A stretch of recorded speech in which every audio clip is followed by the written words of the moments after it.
Maria Angula era uma menina alegre e viva, filha de um fazendeiro de Caiambé. Era louca por uma fofoca e vivia fazendo intrigas com os amigos para jogá-los uns contra os outros. Por isso, tinha fama de leve trás, linguaruda e era chamada de moleca fofoqueira. Assim vivia Maria Angula até os 16 anos, dedicada a má confusão entre os vizinhos, sem ter tempo para aprender a cuidar da casa e preparar pratos saborosos.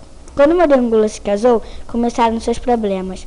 No primeiro dia, o marido pediu-lhe que fizesse uma sopa de pão com miúdos, mas ela não tinha a menor ideia de como prepará-la. Queimando as mãos com uma mecha embebida de gordura, acendeu o carvão e levou ao fogo um caldeirão, com água, sal e colorau. Mas não conseguiu sair disso. Não fazia ideia de como continuar. Maria lembrou-se então de que na casa vizinha morava Dona Mercedes, cozinheira de mão cheia, e sem pensar duas vezes, correu até lá. Minha cara vizinha, por acaso a senhora sabe fazer sopa de pão com miúdos? Claro, Dona Maria, é assim. Primeiro coloca esse pão de molho em uma xícara de leite, depois despeja esse pão no caldo e antes que ferva acrescente os miúdos. Só isso? Só, vizinha. Ah, disse Maria Angula, mas isso eu já sabia. Eu vou para a sua cozinha a fim de não esquecer a receita. No dia seguinte, como o marido lhe pediu que fizesse ensopado de batatas com toicinho, a história se repetiu. Dona Mercedes, a senhora sabe como se faz ensopado de batatas com toicinho? E como todas as outras vezes, tão logo sua boa amiga lhe deu todas as explicações. Maria Angula exclamou: "Ah, é só isso? Mas isso eu já sabia", e correu imediatamente para casa a fim de prepará-lo.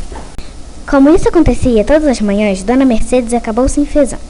Maria Angula vinha sempre com a mesma história. "Ah, é assim que se faz o arroz com carneiro? Mas isso eu já sabia. Ah, é assim que se prepara a dobradinha? Mas isso eu já sabia." Por isso, a mulher decidiu dar-lhe uma lição. E no dia seguinte... "Dona Mercedinha, o que deseja, Dona Maria?" "Nada, querida. Só que meu marido quer comer no jantar um caldo de tripas e bucho." "E eu?" "Ah, mas isso é fácil demais", disse Dona Mercedes.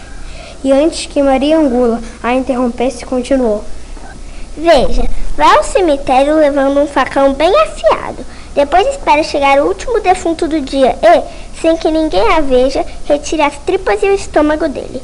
Ao chegar em casa, lave-os muito bem e cozinhe-os com água, sal e cebolas. Depois que ferver uns 10 minutos, acrescente alguns grãos de amendoim e está pronto. É o prato mais saboroso que existe." "Ah", disse como sempre Maria Angula, "é só, mas isso eu já sabia." Em um piscar de olhos, estava ela lá no cemitério, esperando pela chegada do defunto, mais fresquinho. Quando já não havia mais ninguém por perto, dirigiu-se em silêncio à tumba escolhida. Tirou a terra que cobriu o caixão, levantou-se a tampa e... Ali estava o pavoroso semblante do defunto. Teve vontade de fugir, mas o próprio medo a deteve ali. Tremendo dos pés à cabeça, pegou o facão e cravou 1, 2, 3 vezes na barriga do finado, e com desespero arrancou-lhe as tripas e o estômago. Então voltou correndo para casa. Logo que conseguiu recuperar a calma, preparou a janta macabra que, sem saber, o marido comeu lambendo seus beiços. Nessa mesma noite, enquanto Maria Angula e o marido dormiam, escutaram-se uns gemidos nas redondezas. Ela acordou sobressaltada.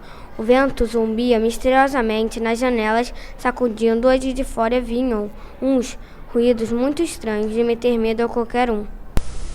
De súbito, Maria Angula começou a ouvir um rangido nas escadas. Eram os passos de alguém que subia em direção ao seu quarto, com um andar dificultoso e retumbante, e que se deteve diante da porta. Fez-se um minuto eterno de silêncio e logo depois Maria Angula ouviu o resplendor fosforescente de um fantasma. Um grito surdo e prolongado paralisou-a. "Maria Angula, devolva minhas tripas e meu estômago, que você roubou da minha santa sepultura." Maria Angula sentou-se na cama horrorizada, e com os olhos esbugalhados de tanto medo, viu a porta se abrir lentamente com a por aquela figura luminosa e descarnada. A mulher perdeu a fala. Ali em diante dela estava o defunto, que avançava mostrando-lhe o seu semblante rígido e o seu ventre esvaziado. Maria Angula, devolva as minhas tripas e o meu estômago que você roubou da minha santa sepultura. Aterrorizada, escondeu-se debaixo das cobertas para não vê-lo, mas imediatamente sentiu umas mãos ossudas puxarem pelas pernas e arrastarem gritando: Maria Angula, devolva as minhas tripas e o meu estômago que você roubou da minha santa sepultura. Quando Manuel acordou, não encontrou mais a sua esposa. E muito embora tenha procurado por ela em toda parte, jamais soube do seu paradeiro.